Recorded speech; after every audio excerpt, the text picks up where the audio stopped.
Muchos de los temas o categorías estéticas se suscriben directamente a personajes de la filosofía que matizan y defienden su posición a través de lo que argumentan. Sería inadecuado querer desvincular de las figuras filosóficas su participación en la historia. Pero cabe aclarar que estudiar estética no es simplemente hacer el repaso de una época determinada en la historia de las ideas. Se trata de conocer la generación y el sentido que tuvieron los problemas conceptuales que siguen actualmente ocupando el pensamiento a lo largo de los siglos. De aquí la importancia de estudiar la estética de una manera clara y sistemática en los principales debates y a través de su impacto en la transformación de cómo apreciamos el mundo.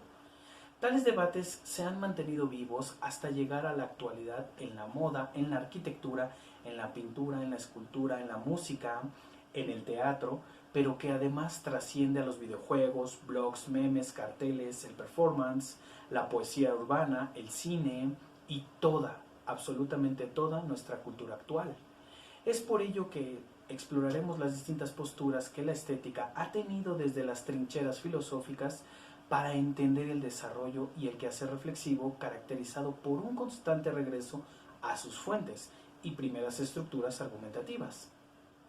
Estamos acostumbrados a hablar y pensar acerca de la estética en nuestra cultura cuando adoptamos un modo ilustrativo de decir que algo es bonito, bello o hermoso en el sentido de los objetos físicos, pero también deberíamos agregar los objetos abstractos de los que habla la filosofía, o al menos esto es lo que esperamos, y que comprenden los estados o cualidades de pensar, actuar, en nuestra voluntad o en nuestras intenciones, en nuestro carácter, etc.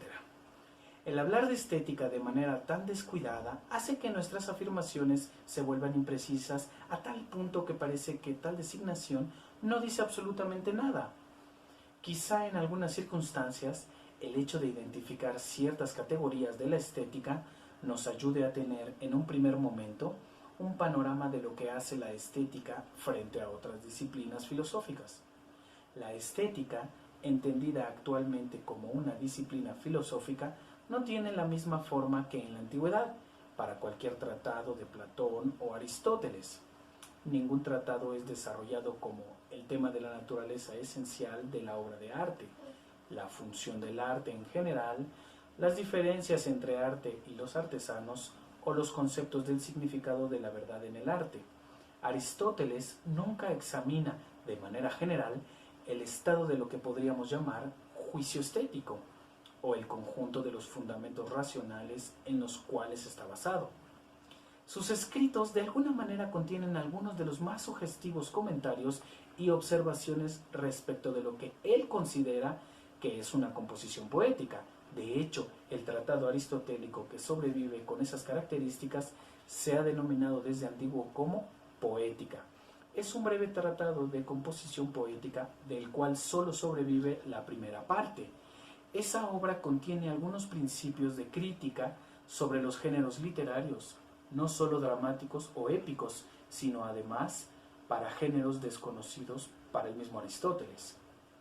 Para entender cabalmente a Aristóteles en sus opiniones sobre este tema, es preciso considerar el tratamiento de Platón que se encuentra detrás de sus argumentaciones, y en especial el exilio al que somete Platón a la poesía y a los poetas en su ciudad ideal de la República.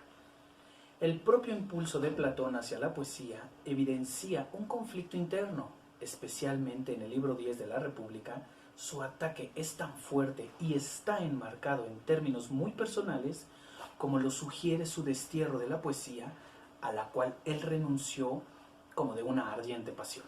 La poesía había sido estigmatizada como el enemigo de la filosofía, pues ya el mismo Sócrates hablaba de una larga disputa entre ellas. Así Platón pudo disponer de la poesía como quiso. Para entender el cambio que Sócrates hizo de su amor por la poesía por el de la prosa, puesto que no debe ser placentero, sino benéfico su saber.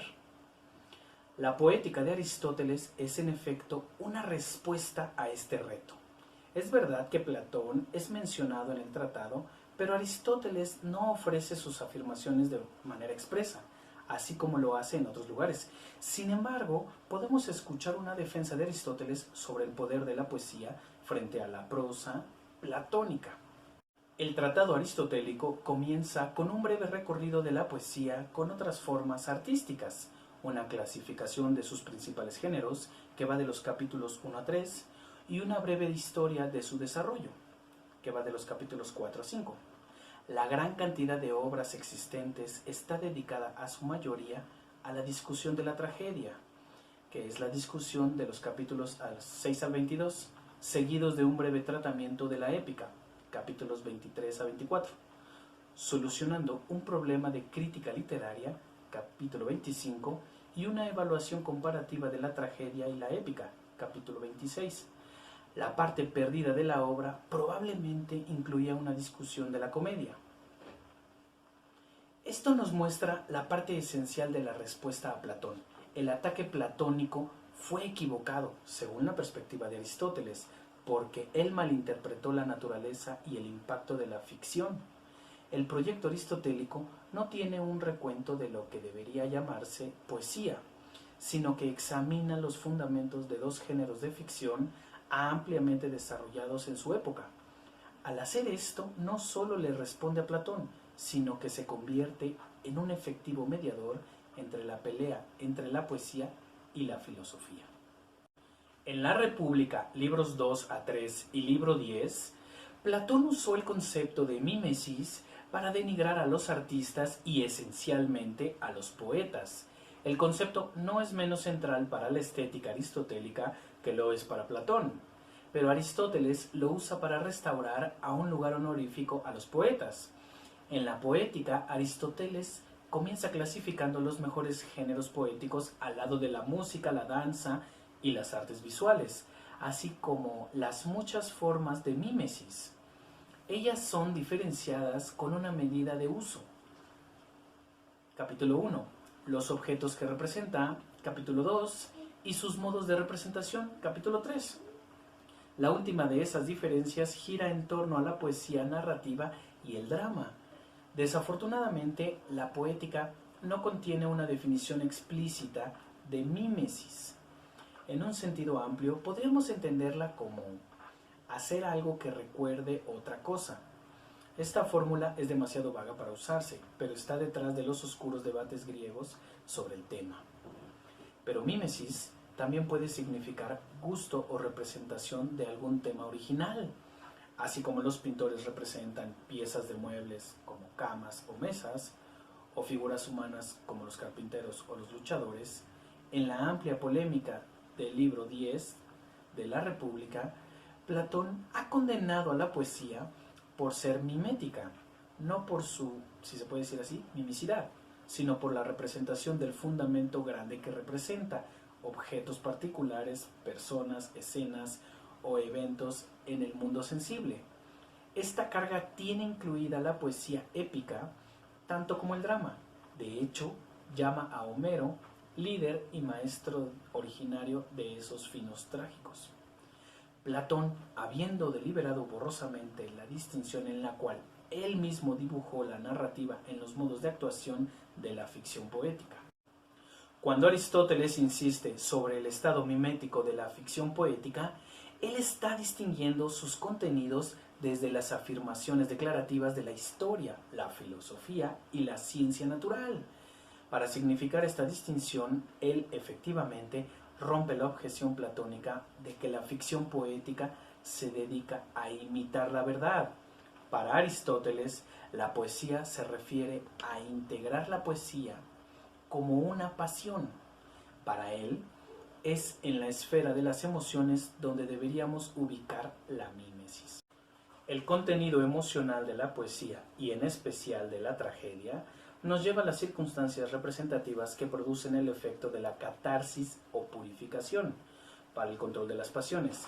Básicamente, la catarsis significa limpieza en el sentido medicinal, pero también en el sentido religioso de purga o purificación. Por otro lado, purificar las emociones también consiste en la revisión de las ideas a través de la capacidad de soportar en el teatro las sensaciones del miedo, el asombro, el terror, el desprecio social, la decepción, etc. Y es por ello que el rechazo de Aristóteles al desprecio platónico carece de sentido respecto de la poesía. Podemos concluir de lo que se ha dicho en este video que 1. Un concepto central en el arte griego antiguo es el de copia, que en griego se dice mímesis. 2. Platón censura la poesía por copiar o mimetizar la realidad y no buscar lo verdadero, como lo hacen los filósofos. 3. Aristóteles argumenta contra Platón que la poesía tiene como objeto no la verdad, sino la purificación de las pasiones, por lo que no puede ser censurada por usar la mímesis. 4. La catarsis o purificación en el arte, según Aristóteles, nos ayuda a entender las pasiones.